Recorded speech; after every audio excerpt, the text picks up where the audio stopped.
Animals are incredible. This hungry cat went to a store with a leaf to buy fish. Then the seller did something unbelievable. Come check out this story with us. Joe knew most of the customers that came to his shop, but when one strange customer came in with a leaf in his mouth, Joe was understandably shocked. There were a few customers that came and went, but many had been buying fish from his family since he was a child. One regular visitor was a little bit different, though. Every day, a cat would come over to the window and sit outside, watching him. Sometimes, he would even come inside. The first time he came inside, though, one of the customers chased him out. But he kept coming back, and even though he left just as soon as someone approached him, he seemed to be happy just watching the people do their transactions. Joe didn't know why, but the cat didn't bother anyone, and he never tried to steal a fish, so he let him be. Joe loved animals, especially cats, so having a cat come for a visit at his shop was pretty great. But what happened next was even more special. One day, the cat wandered in with a leaf in its mouth. This time, he came to sit on the counter and placed the leaf there. Then he sat, waiting expectantly. At first, Joe was busy with customers, but then it all clicked into place. You won't believe what the fish seller did next. It's pretty unbelievable. Joe figured out that the cat brought the leaf for a very good reason. He must have noticed that all the customers gave something and then received their fish in return. A bill or a leaf, is there really that much difference?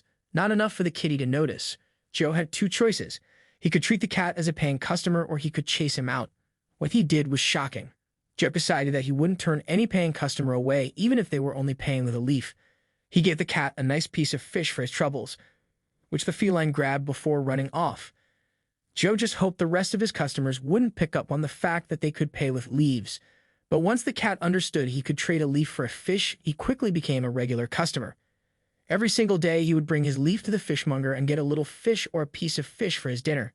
They started to call the cat Sushi, and they all got attached to him. They even put some fresh water outside for him. Clients and workers all knew the cat and welcomed him among them. Joe got into the habit of keeping a little fish on the side for his new friend.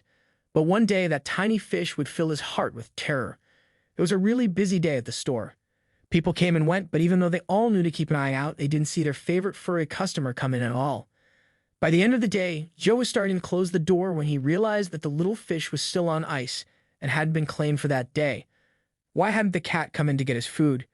Joe had been working since very early in the morning, and all he wanted to do was go to his home right next to the shop and get some rest.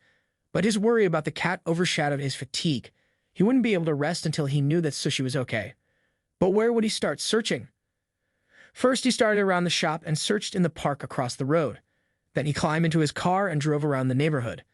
The cat couldn't be very far since he came every day. If Joe could just spot him running around, then he could relax and go home. Instead, he got something very different. As he was turning a corner, his eye caught something just on the side of the road, the familiar body of a tabby cat.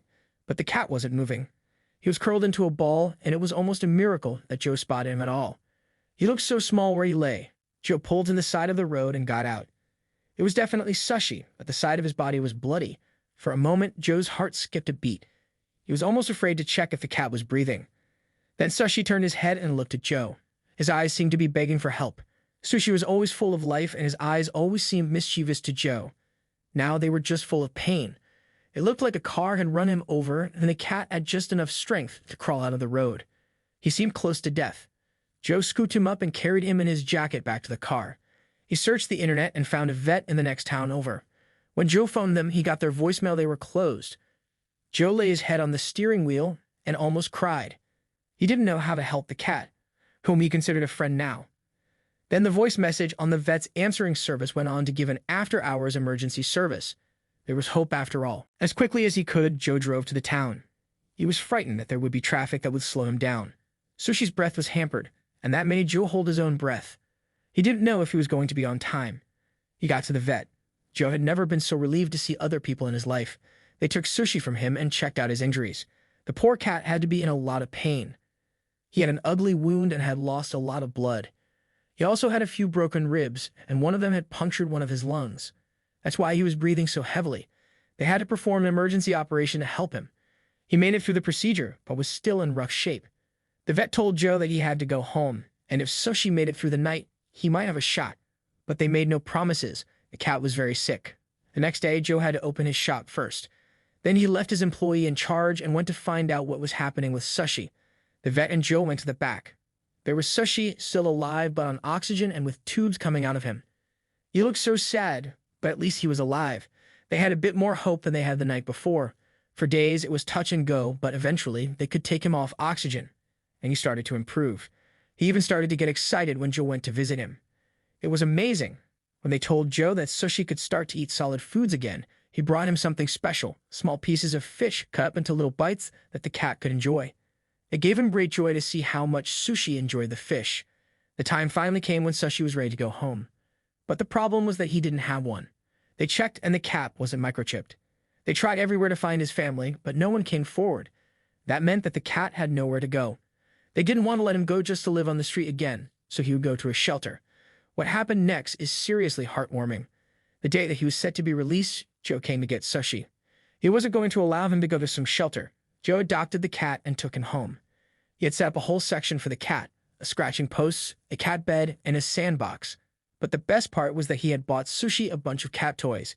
His two favorites were two soft toys, a squeaky fish and a leaf. From then on, Sushi had a happy home with Joe, and he had all the fish he could ever eat.